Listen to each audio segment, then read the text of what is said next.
Hi guys, Matt Ainsworth here again, Sales and Account Manager from TechOn. And in this video, we're looking at how to choose a tech stack, especially for your first MVP. This is a continuation of the last video that we looked at, which is a brief explanation of what tech stacks are. So this is a follow-up video, just helping you to think about the considerations or the things that you need to factor in when choosing the tech stack for your platform or your startup. So let's get into it. So we think there's 7 steps that you need to consider when deciding your tech for your platform or your product.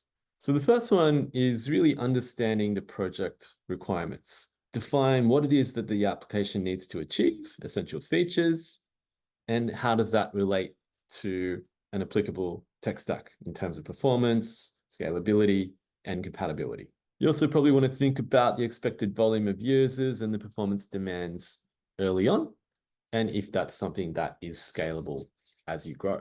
The second thing you want to think about is your current team expertise. If you have no team expertise at the start, that's probably good. That means you have free rein to decide whatever tech stack you want. If you have someone who's already a tech co-founder or tech lead helping you build this, doesn't mean that you need to align to the tech stack that they're proficient in. Ideally, you should be looking at all the tech stacks available and make the choice that is most applicable to the product that you're trying to build. If there are any gaps in terms of skill set, that's always something that you can talk to us here at TechOn about, as we can find tech specialists in most desktop, web, and mobile technologies. Number 3, the developer ecosystem. It's good to also consider when you choose a tech stack, how strong that developer community is that supports that tech stack, how big the ecosystem is, broadly speaking, what are the communities that are providing the support around that, and what's the future roadmap look like for that tech stack as well. Think about it in terms of quality and accessibility of documentation, which can also impact the learning process and problem-solving efficiency when building out your product or platform. Number 4, consider the scalability. Think about the tech stack's ability to grow in the future as your user base expands. What's the ability to expand functionality without requiring a complete overhaul of the tech? Tooling and infrastructure. What tools are available to support the development of your chosen tech stack? Consider things like debuggers and other development aids. And especially when looking at infrastructure, evaluate if the current infrastructure can support the chosen tech stack or if there are perhaps additional investments required. Longevity and innovation.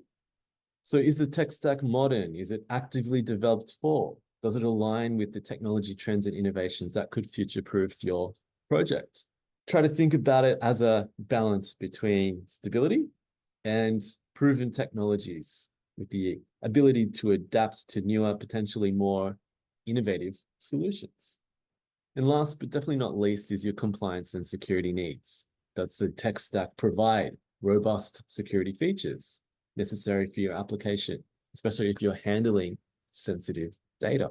Ensure the tech stack meets any specific industry regulations, compliance requirements, which may affect your project.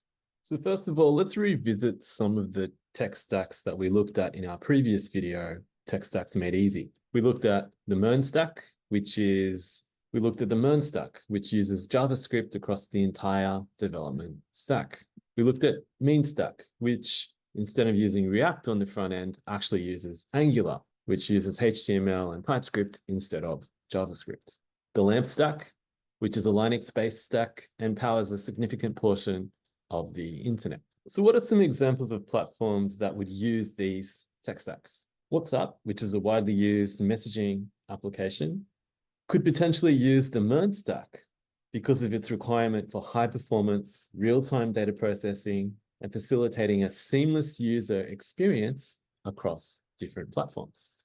Uniqlo, which is a well-known Japanese retailer, for their e-commerce platform, they could use the Mean stack because it would enable it to create a highly scalable and efficient online shopping platform that enhances user interaction and streamlines management of inventory and customer data. Wikipedia could be a potential candidate for the LAMP stack because it supports Wikipedia's need for a dependable, scalable platform capable of managing high traffic volumes and extensive data. What about other growing frameworks like Flutter, Laravel, and Ruby on Rails? For Flutter, which is based on the Dart framework or programming language, it plugs into Node.js on the back end and Mongo database.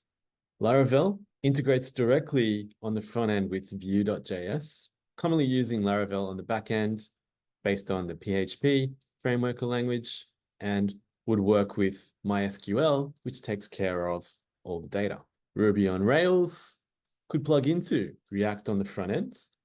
Ruby on Rails takes care of the back end, while PostgreSQL could be used for powerful database management. And again, what are some examples of platforms that could or would use these tech stacks? When it comes to Flutter, Reflectly is an AI-driven personal journal app that uses state-of-the-art AI to help users manage stress and anxiety by offering personal insights based on their entries. This stack could enable Reflectly to offer a personalized and interactive journaling experience that adapts to user preferences and behavior, driving higher engagement and user satisfaction. For Laravel, Laracasts, which is a coincidentally educational platform focused on teaching frameworks like PHP, Laravel, and web development, could successfully use this stack to offer a seamless learning experience with high levels of user engagement and effective content delivery system. Ruby on Rails could power something like GitHub, which is the world's leading software development platform.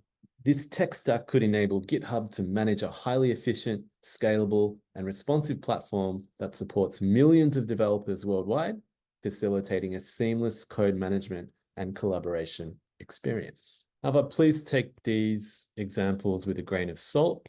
They're just examples of some of the tech stacks that exist today and what potentially these platforms could use as a tech stack solution. As always, we really recommend that you do your own research based on the considerations we initially talked about in this video to decide your own tech stack and what's suitable for your platform. In future videos, we'll also go through some of these tech stacks in more detail just to understand their structure and the dynamics of how they work. So do you need some help choosing a tech stack? If so, we really recommend that you try to find a local tech lead or co-founder or even CTO to help you make the right decisions for your business. If you're having trouble finding someone, feel free to reach out to us. We always have a growing list of people who are looking to partner with or work with or support startups. And if you've already chosen a tech stack, or if you have an existing startup platform and now you need some developers, I'd love to chat.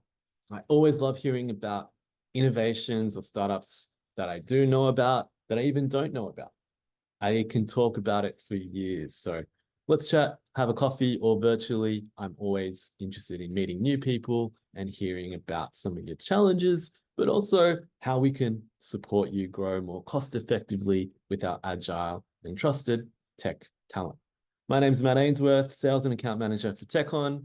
If you want to connect with me, feel free to use the QR code, send me an email at matt@techon.com.au or check out our website, techon.com.au. Thanks, guys, and we'll see you in the next one.